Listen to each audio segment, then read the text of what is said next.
ಯುದ್ಧದ ಕವರೇಜ್ ಟೈಮ್ಗೆ ಇಬ್ಬರೇ ಆ ಕೆಲಸ ಮಾಡಿದ್ರು. ಇನ್ನು 4 ಜನರ ನೌಕರಿ ಹೋಯ್ತು. 4 ಜನರ ನೌಕರಿ ಹೋಯ್ತು. ಇನ್ನು 2 ವರ್ಷ ಬಿಟ್ಟು ಯುದ್ಧ ಆದ್ರೆ ನಾನು ಒಬ್ಬನೇ ಮಾಡ್ತೀನಿ, ಇನ್ನೊಬ್ಬಂದು ನೌಕರಿ ಹೋಯ್ತು. ಗೊತ್ತಿಲ್ಲ, ಇನ್ನೊಂದು 50 ವರ್ಷ ಬಿಟ್ಟರೆ ನಾನು ಬೇಕಾಗದೆ ಕವರೇಜ್ ಮಾಡೋದು ಏನಾದ್ರು ಬರುತ್ತೋ ಏನೋ, ನಾನು ಇಲ್ಲದೆ ಕವರೇಜ್ ಮಾಡೋದು ಏನಾದ್ರು ಬರುತ್ತೋ ಏನೋ. ನಮ್ಮ ಆಫೀಸ್ 300 ಜನ ಕೆಲಸ ಮಾಡ್ತೀವಿ. ಇವತ್ತು ಆರ್ಟಿಫಿಷಿಯಲ್ ಇಂಟೆಲಿಜೆನ್ಸ್ ನಾವು ಎಫೆಕ್ಟಿವ್ ಆಗಿ ಬಳಸ್ಕೊಂಡ್ರೆ ಅದೇ ಕೆಲಸ 150 ಜನರಲ್ಲಿ ಮಾಡ್ಬೋದು. 250 ಜನರಿಗೆ ನೌಕರಿ ಇಲ್ಲ. ನೀವು ಈ ಶಾಲೆಯಲ್ಲಿ ಬೆಳೀತಾ ಇರುವ ಮಕ್ಕಳು ಮತ್ತು ಅವ್ರನ್ನ ಬೆಳೆಸ್ತಾ ಇರುವ ಪೋಷಕರು ಯಾವ ಕಾಲದಲ್ಲಿ ಬದುಕ್ತಾ ಇದ್ದೀರಿ, ಯಾವ ಕಾಲದಲ್ಲಿ ಮಕ್ಕಳನ್ನ ಶಾಲೆ ಕಳಿಸ್ತಿದ್ದೀರಿ ಅಂದ್ರೆ ಇನ್ನು 10 ವರ್ಷದ ನಂತರ ಜಗತ್ತು ಹೆಂಗಿರುತ್ತೋ ಗೊತ್ತಿಲ್ಲ.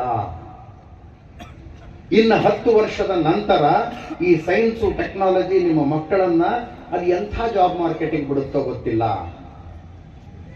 ಹಂಗಿರುವಾಗ 10 ವರ್ಷದ ನಂತರದ ಜಾಬ್ ಮಾರ್ಕೆಟ್ಗೆ ಮಕ್ಕಳನ್ನು ತಯಾರು ಮಾಡಬೇಕೆ ಹೊರತು 25 ವರ್ಷದ ಹಿಂದಿನ ಜಾಬ್ ಮಾರ್ಕೆಟ್ಗೆಲ್ಲ ಮಾಡ್ತಾ ಇರೋದು ಅದನ್ನ. ಮಕ್ಕಳು SLC ಮುಗಿಸ್ತಾರೆ, ಡಿಸ್ಟಿಂಕ್ಷನ್ ಆಗಿ ಬಂದವರು ಸೈನ್ಸ್ಗೆ ಹೋಗ್ಲಿ, ಫಸ್ಟ್ ಕ್ಲಾಸ್ ಬಂದವರು ಕಾಮರ್ಸಿಗೆ ಹೋಗ್ಲಿ, ಆರ್ಡಿನರಿ ಪಾಸ್ ಆದವರು ಆರ್ಟ್ಸಿಗೆ ಹೋಗ್ಲಿ,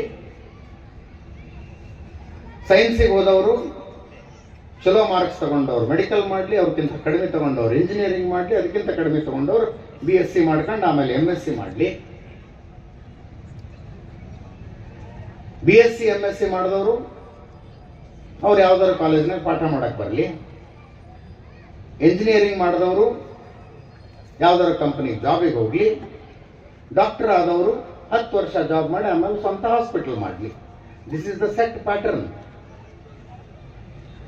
ಕಾಲೇಜ್ನಲ್ಲಿ ಎಲ್ಲಕ್ಕಿಂತ ದಡ್ರು ಯಾರಿದ್ರು ಅಂದ್ರೆ ಅವ್ರು ನೆಕ್ಸ್ಟ್ ನಿಮ್ಮ ಮಕ್ಕಳಿಗೆ ಕಲ್ಸಕ್ಕೆ ಬರ್ತಾರೆ. ಎಲ್ಲಕ್ಕಿಂತ ಶಾಣರ್ ಏನಾದ್ರು ಅವ್ರು ಡಾಕ್ಟರ್ ಆಗಿ ಟ್ರೀಟ್ಮೆಂಟ್ ಕೊಡಕ್ ನಿಂತ್ಕೊಂಡ್ರು. ಎಲ್ಲದಕ್ಕಿಂತ ದಡ್ರು ನಿಮ್ಮ ಮಕ್ಕಳ ಶಾಲೆ. ಈ ಅಂದ್ರೆ ಇದೊಂದು ಸೆಟ್ ಪ್ಯಾಟರ್ನ್ ಏನಿದೆಯಲ್ಲ, ಈ ಪ್ಯಾಟರ್ನ್ ಬ್ರೇಕ್ ಆಗ್ಲಿ ಅನ್ನೋ ಕಾರಣಕ್ಕೆ ಕೇಳ್ತಾ ಇದ್ದೀನಿ. 10 ವರ್ಷದ ನಂತರ ಜಗತ್ತು ಹಿಂಗಿರೋದಿಲ್ಲ. ಇಲ್ಲಿ ಏನು ಹೈಸ್ಕೂಲು PUC ಓದೋ ಮಕ್ಕಳಿದ್ದೀರಲ್ಲ, ನೀವು ನಿಮ್ಮ ಮೊಮ್ಮಕ್ಕಳನ್ನ ಕೂಡಿಸ್ಕೊಂಡು ಹೇಳ್ತೀರಿ ನಮ್ಮ ಕಾಲದಾಗೆಲ್ಲ ಪೆಟ್ರೋಲ್ ಬಂಕ್ ಅಂತ ಇರ್ತಿದ್ವು, ನಾವು ಹೋಗಿ ಪೆಟ್ರೋಲ್ ಡೀಸೆಲ್ ಹಾಕಿಸ್ಕೊಂಡು ಗಾಡಿ ಓಡಿಸ್ಬೇಕಾಗ್ತಿತ್ತು ಅಂತ ಹೇಳ್ತೀರಿ. ನೀವು ಇರೋದಿಲ್ಲ ಅದು. ಒಂದು ನಿರ್ದಿಷ್ಟ ಎಜುಕೇಶನ್ ಪಡೆದ ನಂತರ ಯಾವುದೋ ಊರಿಗೆ ನೌಕರಿ ಮಾಡಕ್ ಹೋಗ್ಬೇಕು ಅನ್ನೋ ಪದ್ಧತಿ ಇನ್ನೊಂದು 20 ವರ್ಷ ನಡೆಯುತ್ತಷ್ಟೇ ಈ ಜಗತ್ತಿನಲ್ಲಿ. ಯಾರು ಯಾವ ಕೆಲಸವನ್ನು ಎಲ್ಲಾದ್ರೂ ಕೂತ್ಕೊಂಡು ಮಾಡಬಹುದಾದ